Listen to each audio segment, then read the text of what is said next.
नमस्कार, मैं हूं सानिका और आप सब देख रहे हैं न्यूज़ 21 अपना बिहार बुलेटिन में। आप सबका स्वागत है। चलिए शुरुआत करते हैं आज की खबरों के साथ। पहली खबर हमारी भागलपुर से आ रही है। भागलपुर पुलिस विभाग में लापरवाही अधिकारियों के खिलाफ बड़ी कार्रवाई की गई है। काम में लापरवाही और कमजोर प्रदर्शन को लेकर 19 थाना प्रभारियों का वेतन रोक दिया गया है। एसएसपी ने स्पष्ट कहा है कि थानेदारों और अनुसंधानकर्ताओं के कार्यों की लगातार समीक्षा की जा रही है। कई थानों में मामलों के निष्पादन और प्रशासनिक कार्यों के अपेक्षित प्रगति नहीं मिलने पर यह कदम उठाया गया। संबंधित एसएचओ को चेतावनी दी गई है कि कार्यशैली में सुधार नहीं होने तक वेतन बहाल नहीं किया जाएगा। इस कार्रवाई से पुलिस महकमे में हड़कंप मच गया है। भागलपुर से रायल सिद्दीकी की रिपोर्ट। बताना चाहते हैं कि लगातार लोगों का मासिक स्तर में भी कई बार जो है समकालीन अभियान चलाया जाता है, जिसमें कई उद्देश्य रहते हैं। इसमें से जैसे जो भी वारंटी रहते हैं, इश्तिहार जिनका रहता है, कुर्की जिनकी लंबित रहती है और साथ में जिसकी गिरफ्तारी लंबित रहती है, इनकी कार्रवाई करने के लिए भी समकालीन अभियान चलाए जाते हैं। इसी के आलोक में आईजी सर का भी निर्देश था और 5 और 6 तारीख को जो है 2 दिन का समकालीन अभियान निर्धारित किया गया था, जिसमें सबको प्रॉपर निर्देश भी दिया गया था। भागलपुर के पीरपेंती थर्मल पावर प्लांट क्षेत्र में पुनर्वास को लेकर आदिवासी समाज के लोगों का गुस्सा फूट पड़ा।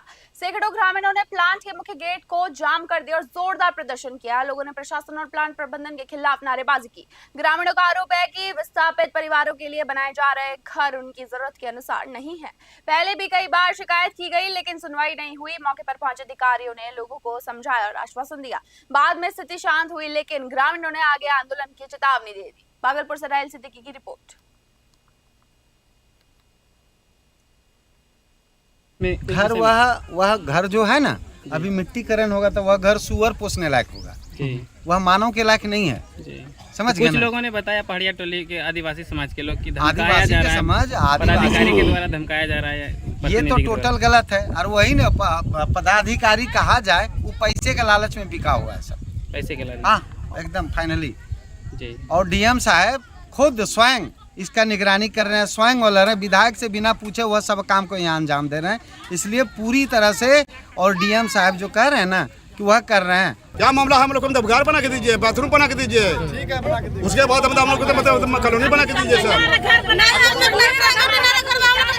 आया है भूखे पिया से, हम लोग का घर उकड़ देगा तो हम लोग कहाँ में रहेंगे?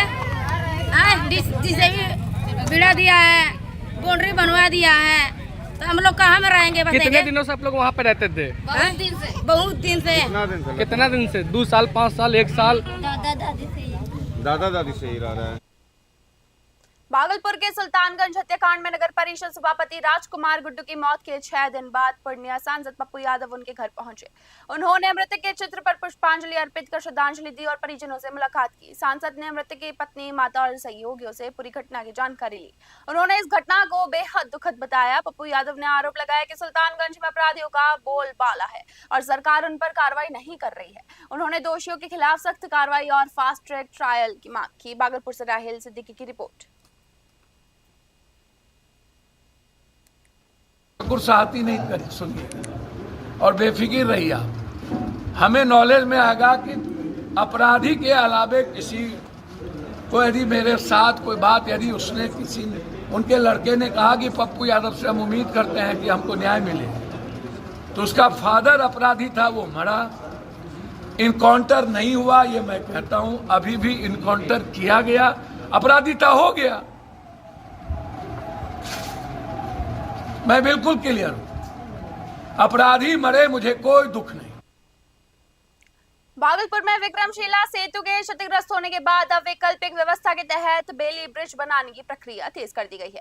इसको लेकर बीआरओ की टीम भागलपुर पहुंच चुकी है। जिलाधिकारी डॉक्टर नवल किशोर चौधरी ने बताया कि कुछ तकनीकी अधिकारी भी जल्द पहुंचेंगे और काम शीघ्र शुरू किया जाएगा।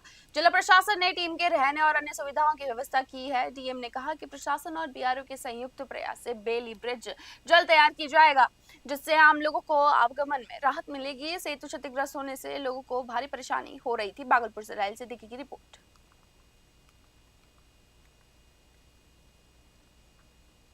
जीएम साहब हैं जो बीआरओ की तरफ से यहाँ आए हैं, उनकी पूरी टीम कल शाम को ही आ चुकी है और उनके साथ जो असिस्टेंट्स की टीम है वो भी पार्ट में आ चुकी है। पूरी की पूरी टीम जो इस स्ट्रक्चर को बनाएगी, कल शाम तक सभी लोग यहाँ उपस्थित होंगे।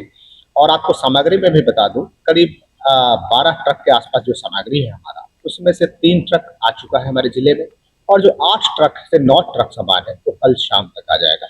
और परसों लेट इवनिंग से हमारा सारा काम। बेतिया समारनाले में जिलाधिकारी तरनजोत सिंह ने जन सुनवाई कर कार्यक्रम में लोगों की समस्याएं सुनी। इस दौरान कुल 58 मामलों की सुनवाई की गई। लोगों ने भूमि विवाद, पेंशन, आवास योजना, बिजली, पानी, सड़क और राशन कार्ड जैसी जुड़ी शिकायतें रखी। जिलाधिकारी ने संबंधित अधिकारियों को तुरंत समाधान के निर्देश दिए। कई मामलों का समाधान मौके पर ही कर दिया गया, जिससे लोगों को राहत मिली। कार्यक्रम में विभिन्न प्रखंडों से लोग पहुंचे थे। ये जन सुनवाई सबका सम्मान जीवन आसान अभियान के तहत आयोजित की गई। मौके पर कई अधिकारी भी मौजूद रहे। बेतिया से गोविंद गिरी की रिपोर्ट।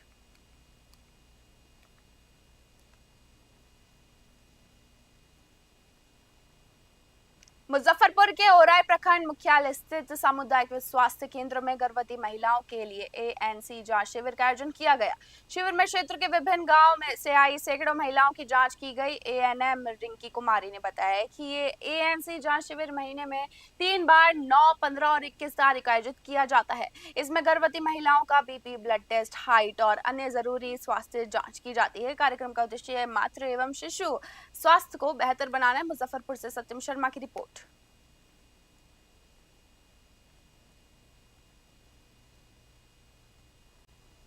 अपना बिहार बुलेटिन में बस इतना ही। देखते रहिए न्यूज़ 21। धन्यवाद।